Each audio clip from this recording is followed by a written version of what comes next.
Irmãos, abra sua Bíblia na carta de Paulo, a primeira carta aos Tessalonicenses. Vamos ler o capítulo 5 e o versículo 26. Na semana passada nós falamos sobre o versículo 25, onde o apóstolo Paulo pediu oração. Nós falamos sobre a oração intercessória. E hoje nós vamos falar sobre outra coisa, que é a comunhão, não é? Eu falei que o título dessa mensagem final da carta de Paulo aqui, Ensejos Finais, esse é o título.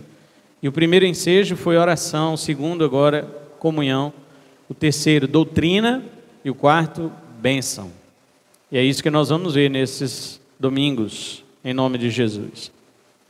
Diz assim o versículo 26, saúdem todos os irmãos com um beijo santo. Amém? Podeis assentar em nome de Jesus.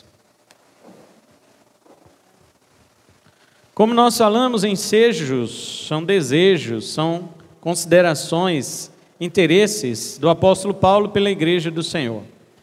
E na semana passada nós vimos que o interesse de Paulo pela igreja é que a igreja orasse pelos seus líderes.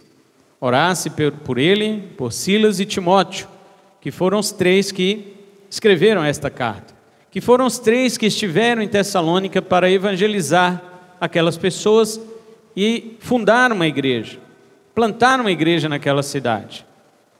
Ele então pede oração aos seus irmãos em Cristo naquele lugar.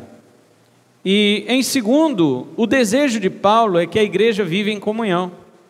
Além de você ter como cristão que orar pela sua liderança, orar pelo seu pastor, orar pelos missionários, orar pelos presbíteros, pelos líderes de departamento ao qual você pertence, você também precisa ter comunhão na igreja. Me estranha o fato de que muitos cristãos na atualidade, eles estão vivendo uma vida completamente individualista e fora da congregação dos santos. Eles são chamados algumas vezes de desigrejados, outros são chamados de desviados e outros de afastados. E por aí vão os nomes que se dão a estas pessoas que não vivem na comunhão dos santos. Os desigrejados, eles fazem isso propositalmente. Eles se afastam mesmo da congregação, eles chamam esse templo que nós construímos para nos reunir de igreja formal. Eles chamam isso de igreja institucional e então eles se revoltam contra ela. Por quê? Porque eles pensam que nós pensamos que a igreja é o templo. Nós não pensamos isso.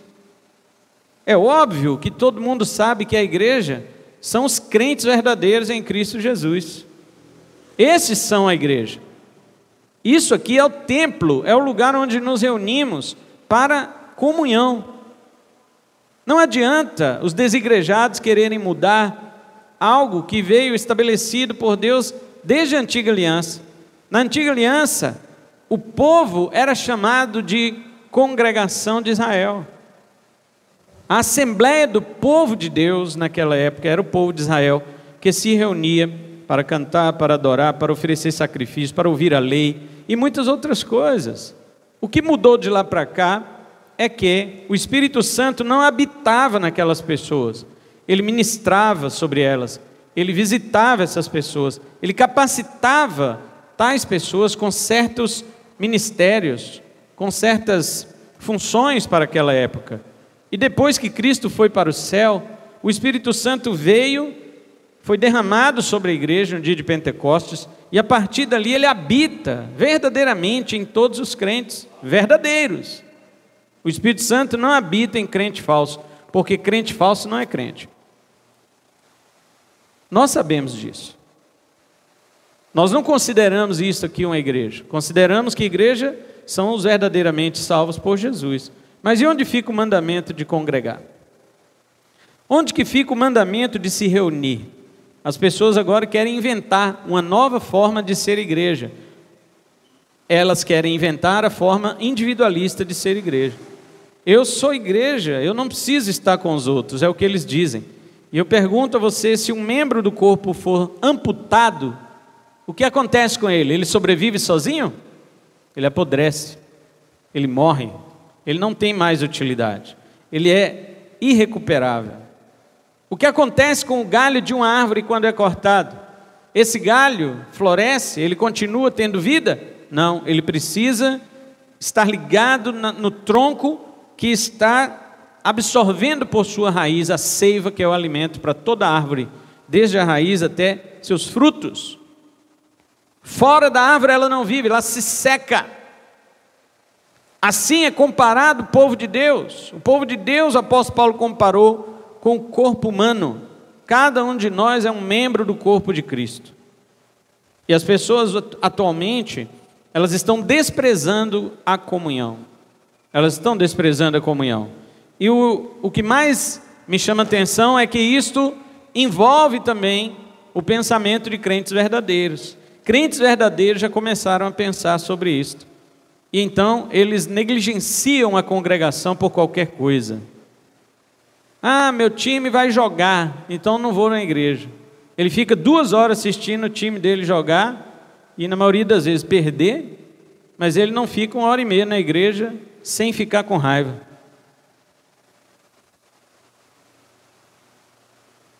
O que está acontecendo, irmãos? Na união do povo de Deus, é que a Bíblia diz que o Senhor ordena a sua vida e a bênção para sempre. Se você está no meio do povo de Deus, é muito mais provável de Deus falar com você do que se você estiver em casa, fazendo outra coisa. É muito mais provável Deus falar com você aqui, embora eu sei que Deus sempre fala, mas nem todos ouvem, né? Deus sempre fala, mas nem todos ouvem.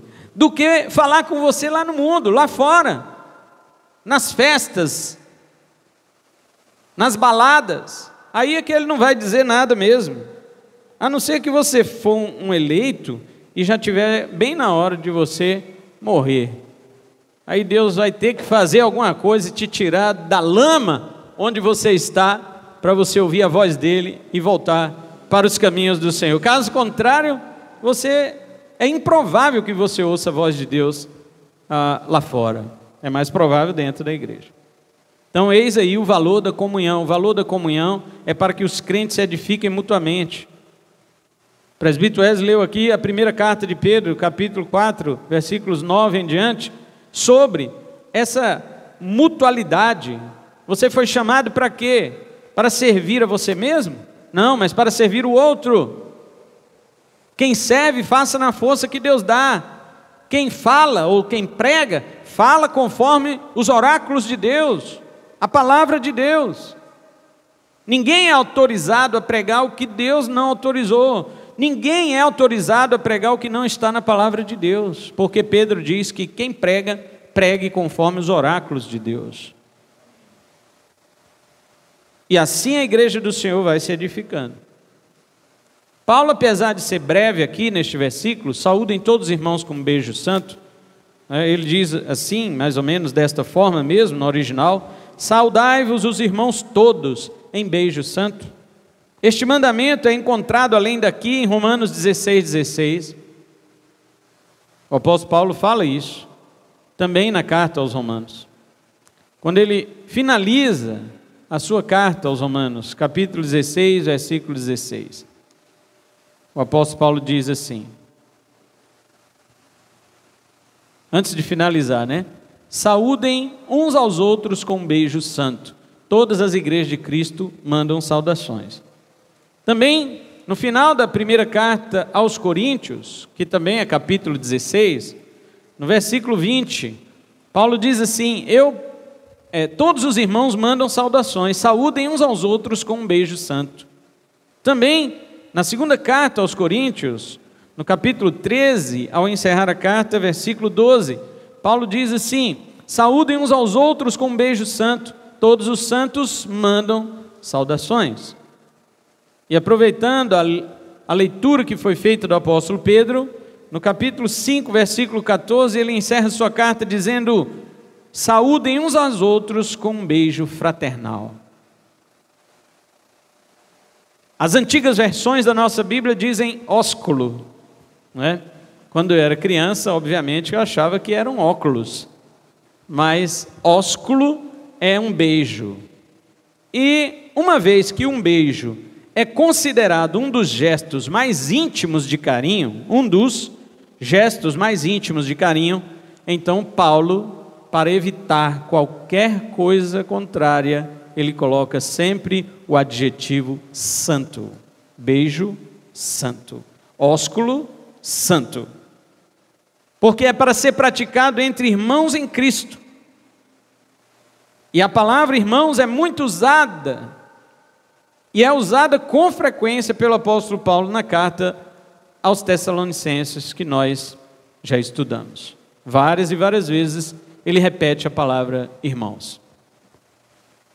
O beijo foi banido de muitas igrejas, porque era uma coisa cultural do Oriente Médio, e não é usual nas igrejas ocidentais.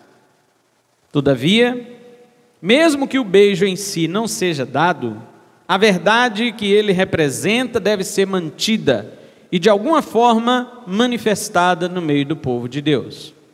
A verdade para a qual o beijo aponta é a comunhão íntima, é a comunhão profunda que você tem com seu irmão. Os teólogos chamam isso de transculturalização dos mandamentos bíblicos. Um mandamento bíblico que é somente cultural, ele pode ser transportado para a cultura em algo equivalente, sem necessariamente repetir como está na Bíblia, mas permanecendo com o mesmo sentido. Por exemplo, qual é o grau de expressão da comunhão que nós temos uns com os outros? Um aperto de mão? Um abraço? Não é? Não necessariamente um beijo. Algumas igrejas colocam o beijo como padrão. Eu fui criado desde criança, em uma igreja que nós beijávamos as mãos uns dos outros, somente as mãos uns dos outros. A paz do Senhor, irmão. E então o irmão levava a sua mão para o outro beijar e vice-versa. Algumas outras igrejas usam beijo no rosto, mas entre homens e mulheres separadamente. Os irmãos já sabem que há igrejas desta forma, para evitar o mal-entendido ou o mau testemunho. Mas mesmo que não exista o beijo ou o ósculo, a comunhão deve haver. Porque o princípio é este. O princípio é que haja comunhão, o princípio é que haja profunda intimidade entre os irmãos, pureza entre os irmãos. Cristo nos chamou para a comunhão uns com os outros. A igreja primitiva, diz Atos capítulo 2 e o versículo 42, e perseveravam, não é isso? Na doutrina. É o que nós vamos ver domingo que vem, a doutrina dos apóstolos e na comunhão. Atos 2:42. Lucas está registrando o que havia na igreja primitiva.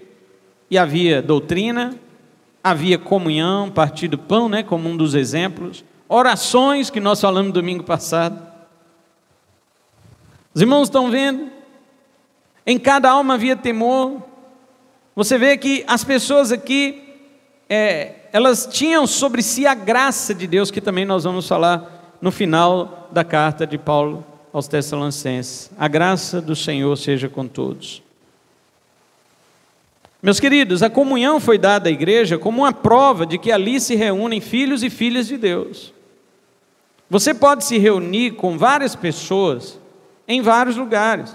Existe reunião em clubes, existe reunião de famílias, existe reunião de empresa, existe reunião de todo tipo, existe reunião pedagógica, né? Onde os professores se reúnem para, até chamam os pais. Existe reunião de todo tipo que você pensar, meu irmão. Existe reunião, mas nenhuma delas se compara à reunião dos filhos de Deus.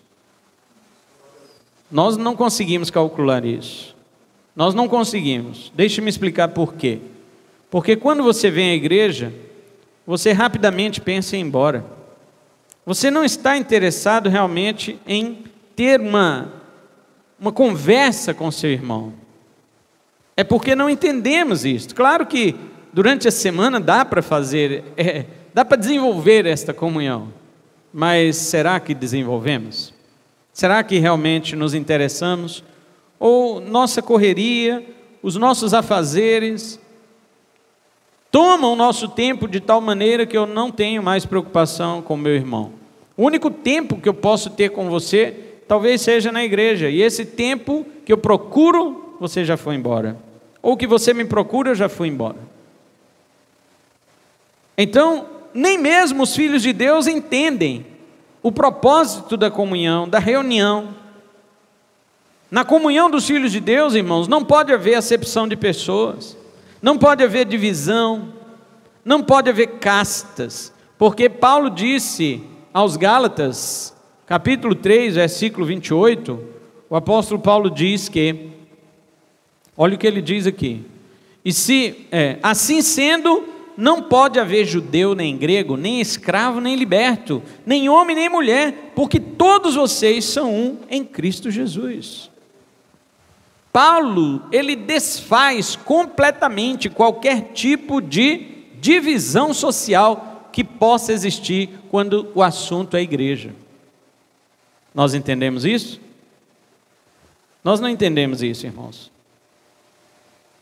Se nós entendêssemos isso, não haveria igreja de rico e igreja de pobre. Por que que existe? Por que que um rico lá fora, ele olha para uma igreja simples e ele fala assim, eu não vou congregar aí não, aí só tem pobre. Daqui a pouco eles estão me pedindo dinheiro, porque o medo do rico é esse, né, irmãos? Você sabe que o medo do rico é o pobre pedir. Agora, eles podem pedir, e os pobres dão. Os ricos chegam nas lojas, as lojas dão desconto, o pobre chega e não dá não. Quem tem dinheiro, ganha desconto, quem não tem, tem que pagar. Dá para entender? E eles olham para uma igreja pobre, eles não veem mesmo. Mas as igrejas fomentaram isso, as igrejas permitiram isso. Tiago já havia dito, no capítulo 2, ele diz, irmãos, se entrar um pobre na sua igreja, mal vestido, e entrar ao mesmo tempo um rico, com anel de ouro no dedo, e você disser para o rico, assenta-te aqui mais acima, e ao pobre você disser, não, fica relegado a qualquer canto aí. Tiago diz, porventura vocês não fizeram acepção de pessoas?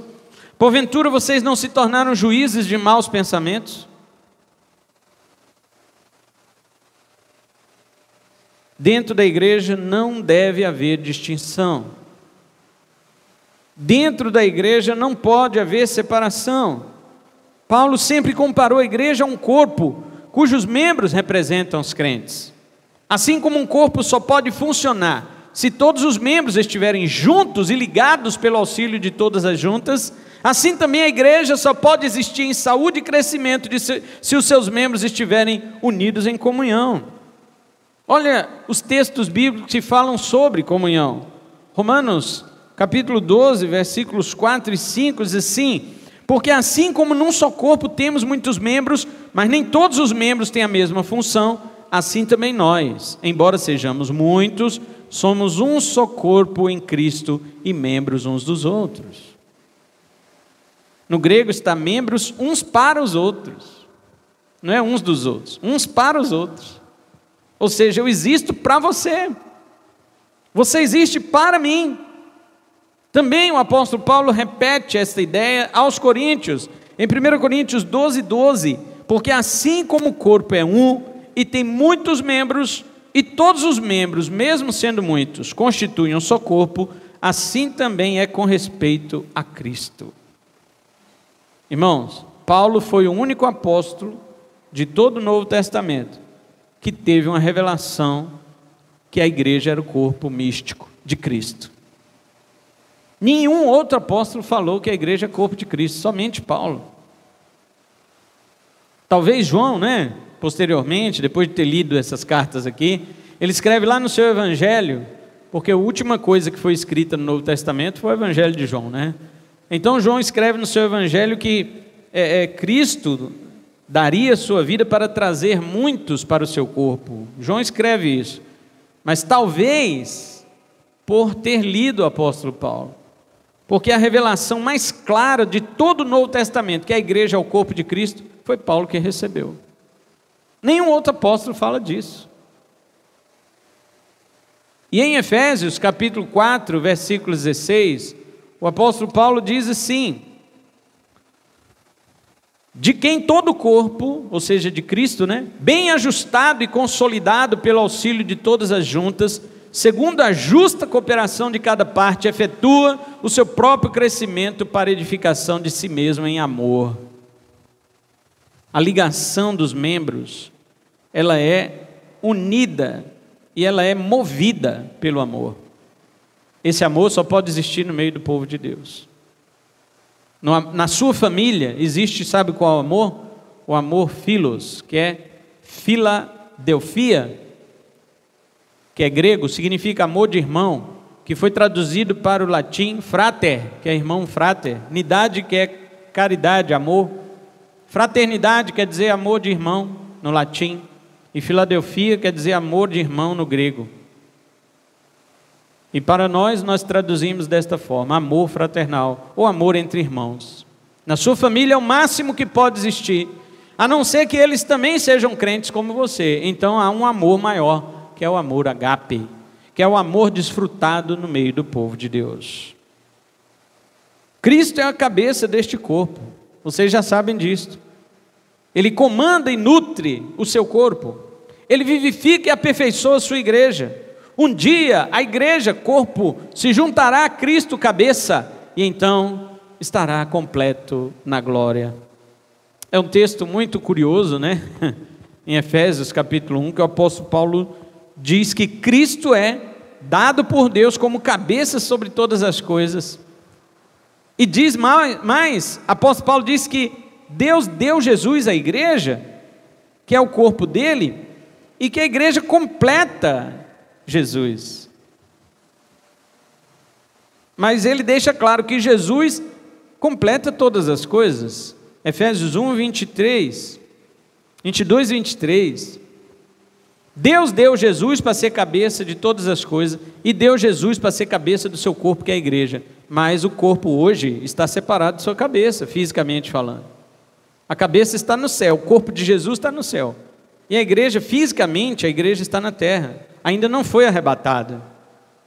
Somente na volta do Senhor é que o corpo se unirá à sua cabeça, e então Jesus será completo. Mesmo Ele não precisando de nós, aprove a si mesmo ficar incompleto sem nós, para que no último dia Ele se complete conosco. Mas para isso você deve se completar com Ele aqui agora. Então deixe-me relatar algo sobre a comunhão da igreja. Primeiro, a comunhão não é perfeita. Tanto porque ainda existe o joio no meio do trigo, como também porque nem mesmo todo trigo está aperfeiçoado. Na parábola do trigo e do joio, lembra que alguém queria arrancar o joio? E o Senhor disse: não arranque, porque pode arrancar o trigo junto. O que é isso, irmãos? Vamos trazer para a explicação do nosso mestre.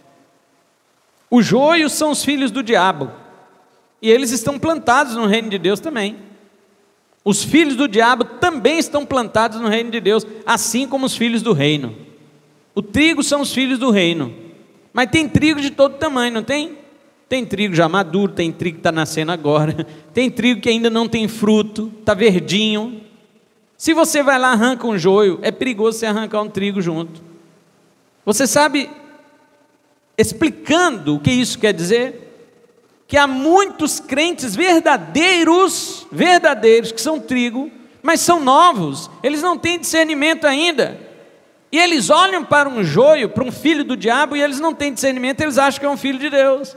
E se você, como um cristão maduro, vai lá e arranca aquele filho do diabo do meio da igreja, aquele cristão novo, convertido, mesmo que ele seja um trigo, ele está confiando tanto naquele filho do diabo, sem saber que é um filho do diabo, porque ele é novo, não tem discernimento, que ele acaba saindo da igreja junto, ele acaba se afastando junto.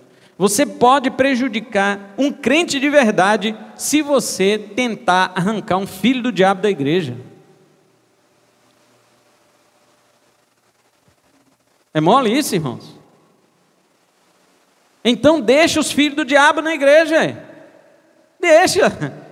Jesus falou para deixar, porque quem vai tratar de separar são os anjos quando Jesus voltar. É claro, a igreja vai deixar os filhos do diabo aprontar dentro da igreja? Não, hein? A liderança da igreja, o presbitério da igreja vai deixar os filhos do diabo, o joio, fazer o que eles querem dentro da igreja? Claro que não. Se eles estiverem mostrando ações de joio, eles serão disciplinados, eles serão afastados da comunhão da igreja, porque nem nós sabemos se é joio. Talvez o cara é um trigo, mas ainda não deu fruto. Quem sabe ele pode dar um dia. Então nós falamos que nem todo trigo está aperfeiçoado, mas existe muito joio no meio da igreja. Não é hipocrisia nos abraçarmos, mesmo se a comunhão não estiver perfeita. Eu conheço crentes que eles falam assim: não vou abraçar ninguém nessa igreja não, essas pessoas são falsas, essas pessoas são hipócritas, eu não vou abraçar. Mas o que é um hipócrita? Precisamos definir os termos, não é verdade? Hipócrita é aquele que diz que tudo é perfeito e depois ele vive como se não fosse perfeito. Isso é um hipócrita. Hipócrita é o que fala uma coisa e vive outra, diferente daquilo que ele falou. Aí eu pergunto: nós aqui dizemos que está tudo perfeito? Nós pregamos isso? Nós pregamos que a nossa comunhão é perfeita?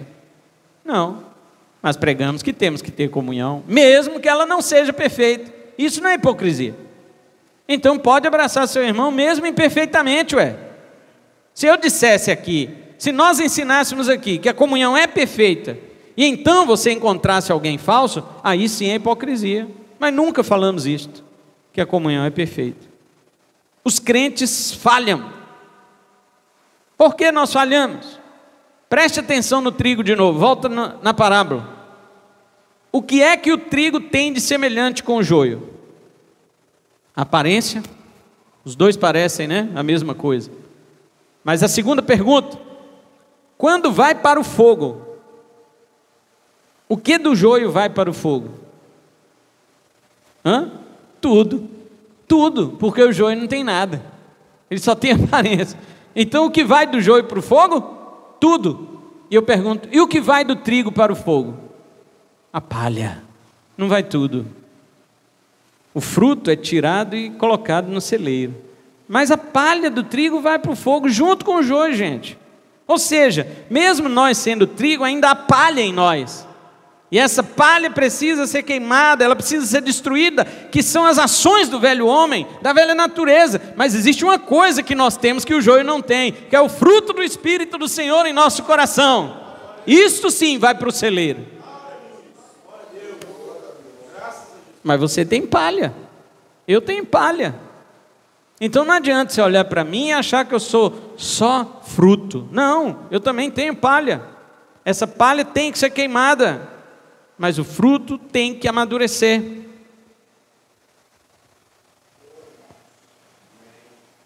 Se desde já reconhecemos que não há perfeição, mas que caminhamos para ela, então não há hipocrisia quando nos abraçamos, não, irmãos. Para que a comunhão esteja cada vez mais aperfeiçoando, é necessário haver perdão na igreja. Este é o segundo ponto que eu quero falar. Somente por meio do perdão é que a igreja aprofunda sua comunhão. Só por meio do perdão. A convivência é algo necessário para o desenvolvimento da comunhão, mas a convivência também gera atrito, não é? Pois nós somos imperfeitos. Quanto mais nós convivemos, mais conhecemos um ao outro. E quando conhecemos um ao outro, nós passamos a ver que não era aquilo que a gente imaginava. Mas eu digo para você, irmão, continuo repetindo: não crie expectativas sobre seu irmão, daquilo que você acha que ele é só fruto. Ele também tem palha, assim como você. Não crie expectativa, mas também não rejeite o seu irmão. Tem gente que diz: eu não vou criar expectativa com ninguém, eu espero que todo mundo seja um traidor comigo. Não é assim também. Você tem que se entregar à comunhão, porque na realidade é na comunhão que nós crescemos, É na comunhão que nós nos aperfeiçoamos. É na comunhão que nós aprendemos a perdoar. Apesar dos atritos, da imperfeição, nós temos que ser cuidadosos para que não sejamos os causadores do atrito. Mas quando isso acontecer, tanto o que causou o atrito deve reconhecer, se arrepender e pedir perdão, quanto aquele que não causou deve admoestar, se necessário repreendê-lo, mas também perdoá-lo. Vejamos 4 tipos de crentes. O crente humilde, qual é a sua qualidade? Ele reconhece seu erro, se arrepende e pede perdão. Guardou isto? O crente humilde, ele reconhece seu erro, ele se arrepende e ele pede perdão.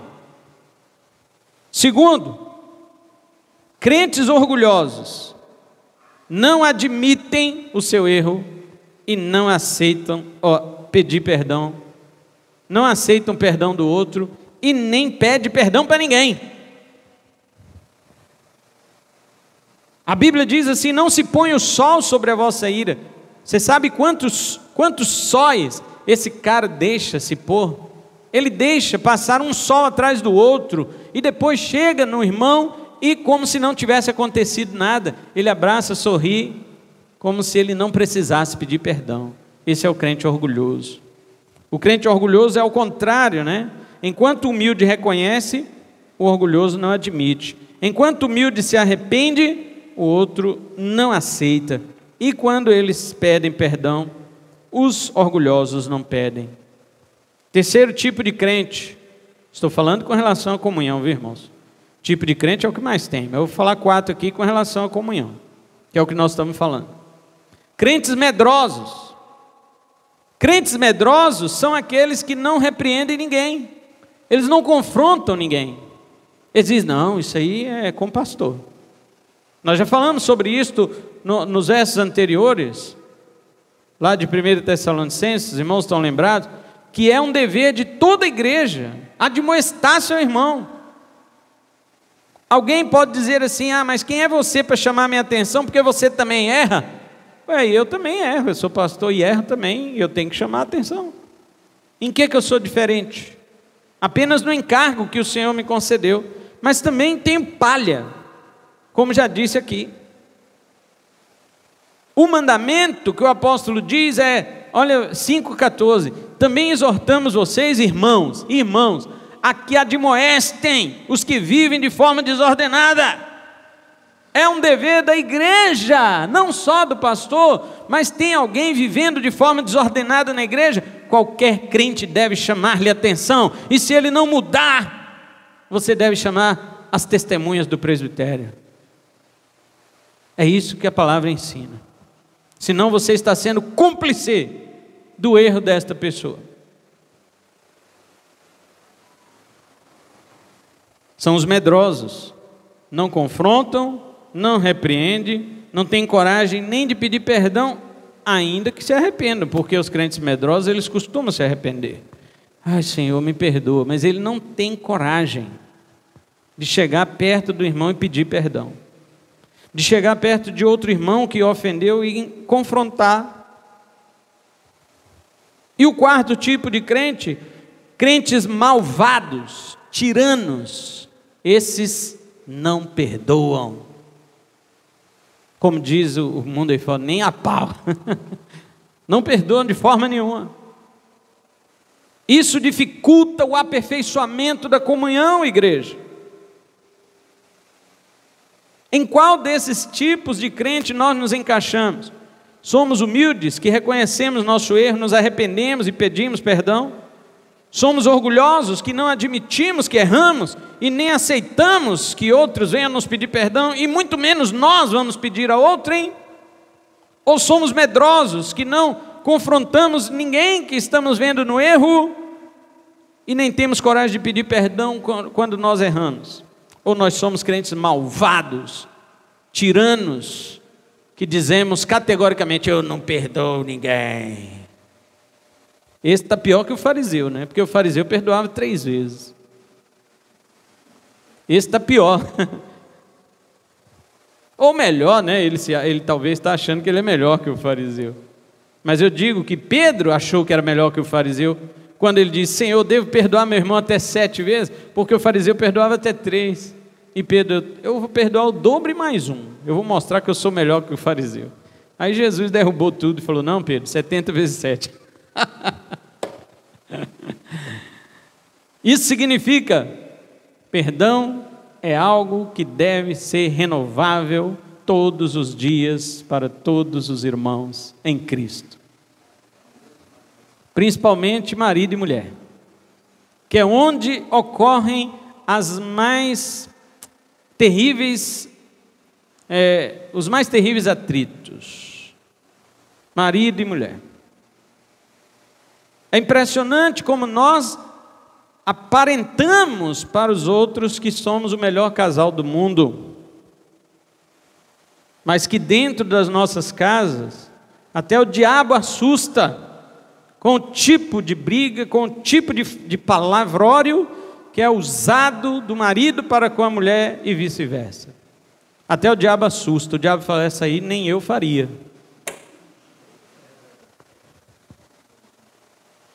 Agora, diante dos irmãos, bracinho dado, né? Amorzinho, abracinho, como se fôssemos o casal exemplar. Respeita teu marido, mulher. Respeita tua esposa, homem. O respeito, eu já ouvi alguém dizer isso e eu concordo. Eu já vi casais viverem sem amor, mas nunca vi viver sem respeito.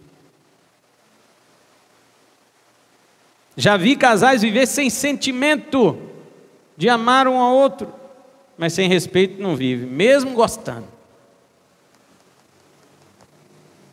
Então são crentes malvados, são tiranos, eles não perdoam de jeito nenhum. Como fica a comunhão da igreja? Difícil, né? Difícil. Mesmo assim, não devemos parar de nos abraçar, de nos considerar em Cristo como irmãos. Tais coisas precisam ser resolvidas dentro dos padrões da palavra de Deus, a qual rege a igreja do Senhor. A nossa intenção, não é nem intenção, mas a nossa, automaticamente, né? A nossa reação automática é nos afastar daquela pessoa que nós não temos lá muito bom contato. Mas é isso que a palavra ensina. O velho homem quer fazer essa separação, mas a nova criatura deseja comunhão, porque estão no mesmo corpo. Estão no mesmo corpo. O apóstolo João disse em 1 de João 1,7 que se nós andarmos na luz, como Ele está na luz, mantemos comunhão uns com os outros. E o sangue de Jesus, seu Filho, nos purifica de todo pecado. Preste atenção. João está falando de quem anda na luz, não é nas trevas. Se eu ando na luz, como meu Pai, Deus, está na luz, ainda assim eu vou pecar. Veja, o sangue do seu Filho me purifica de todo pecado se eu andar na luz. Então, mesmo andando na luz, ainda terei pecado. Mas o sangue do Filho dele me purificará. É por isso que o sangue de Jesus serve para purificar aquele que anda na luz. O fato de andar na luz, diz João, não só leva o sangue de Cristo a te purificar, como também leva você a ter comunhão com seu irmão. Se você não tem comunhão com seu irmão, diz o apóstolo, você anda nas trevas, capítulo 2, verso 9. Portanto, a doutrina da comunhão é uma ordenança. Aliás, ela é representada pela ceia do Senhor. Essa é a terceira coisa que eu vou falar, a ceia do Senhor. O pão que nós partimos é a comunhão dos santos. Paulo diz em 1 Coríntios 10:17 que todos nós somos um só pão. Olha o que ele diz: porque nós, embora muitos, somos unicamente um pão, um só corpo, porque todos participamos do único pão. Paulo chama a gente de pão, irmãos, e ao mesmo tempo ele chama a gente de corpo. Então sabe o que eu deduzo disso aqui? Um corpo tem muitos membros, e Paulo já disse isso, que cada membro é um crente. Agora ele compara com um pão inteiro. E quando nós comemos a ceia, não são os pedaços deste pão? Então cada pedaço representa um membro do corpo de Cristo. Cada pedaço de pão representa um crente. Quando eu mastigo um pedaço de pão na ceia, mastigar e engolir é uma das maiores expressões de intimidade, de comunhão, porque aquele pão passa a ter as suas propriedades distribuídas no meu corpo, dentro de mim. Eu estou dizendo espiritualmente que eu tenho tanta comunhão com você, que as suas propriedades passam para mim e as minhas para você. Será que é assim a nossa comunhão? Se nós somos um pão, então pegamos um pedaço deste pão e mastigamos com esta convicção: Senhor, eu mastigo este pão convicto de que estes irmãos aqui desta igreja, eles são meus íntimos irmãos, meus íntimos amigos. Eu os amo com profundo amor, Senhor. Eu os amo de tal modo que minhas propriedades passam para eles e a deles passa para mim. É por isso que eu mastigo este pão. E assim como eu mastigo este pão, Senhor, e as propriedades deste pão são distribuídas dentro do meu corpo, assim também eu abraço meu irmão, e as propriedades espirituais uns dos outros são distribuídas na minha alma.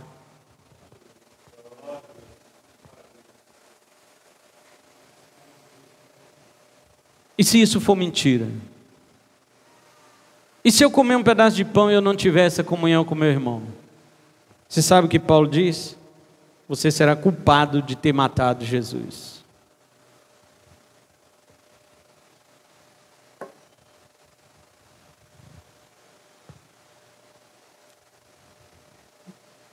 Evitemos então, quarto ponto, o beijo da traição.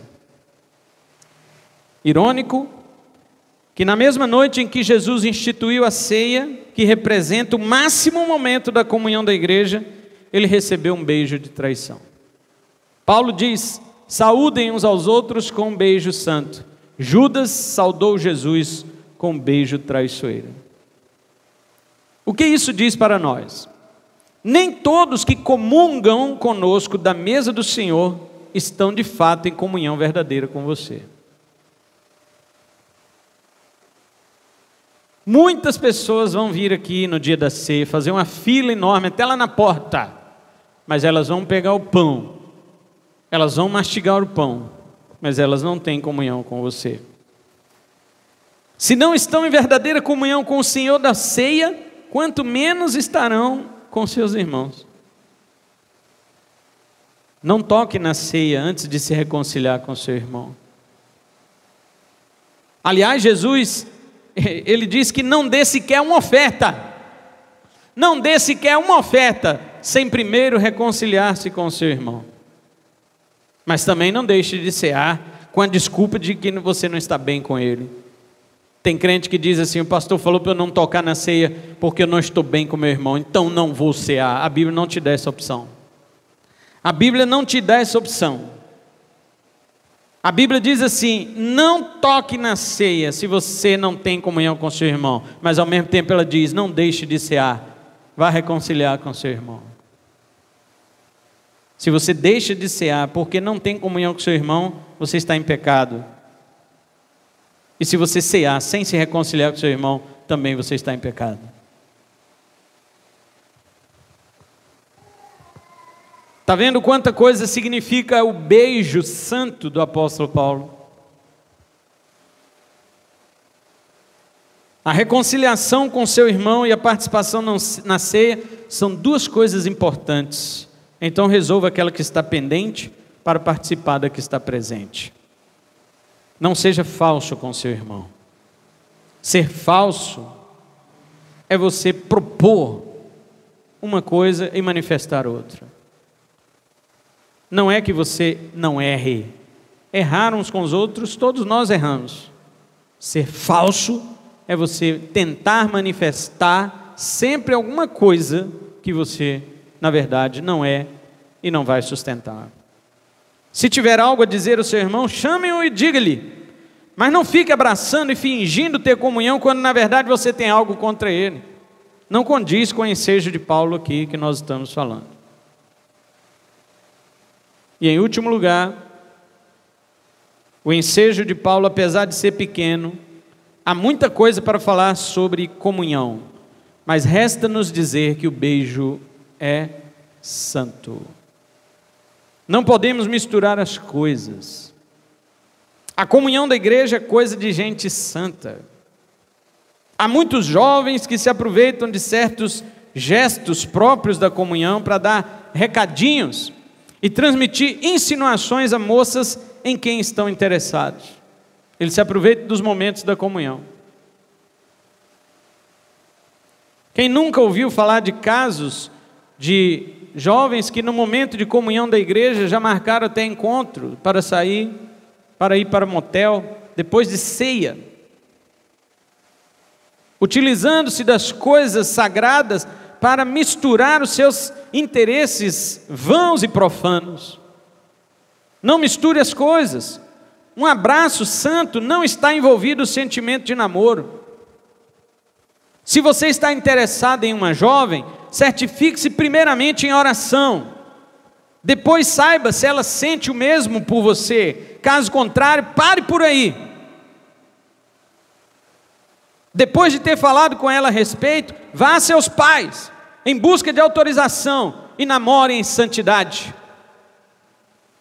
Mas não use os gestos de comunhão para passar recadinhos para ninguém. Isso é manchar a honra das coisas sagradas. Paulo diz que o ósculo é santo. Isto é, a comunhão é santa.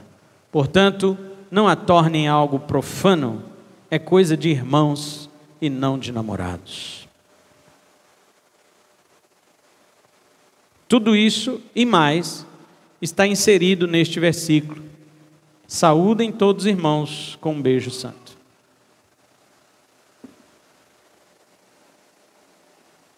Que o Senhor então olhe para nós como povo dele e nos dê o discernimento correto acerca do que o apóstolo está nos instruindo.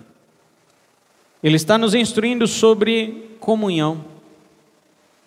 A comunhão faz você ser um com seu irmão, assim como você é um com Cristo. O apóstolo João diz que é mentira você dizer que é um com Cristo se você não é um com seu irmão. É mentira. Por outro lado, o apóstolo João também diz que você não pode ser um com um falso, com um herege, por exemplo. O apóstolo João diz que nem parar para conversar com ele, nem tomar café com ele, um lanche com ele, você não deve. Eu já não tomo mesmo, né? Café. Mas no sentido de ter comunhão, de ter amizade com um herege. É alguém que prega heresia? Nem o cumprimente, nem o saúde, diz o apóstolo João. Ao mesmo tempo, com o seu irmão, o apóstolo João diz, você tem que ter comunhão com ele, senão você é um mentiroso. Porque você diz que tem comunhão com Deus que você não vê, e não tem comunhão com seu irmão que você vê. Que mentira é essa?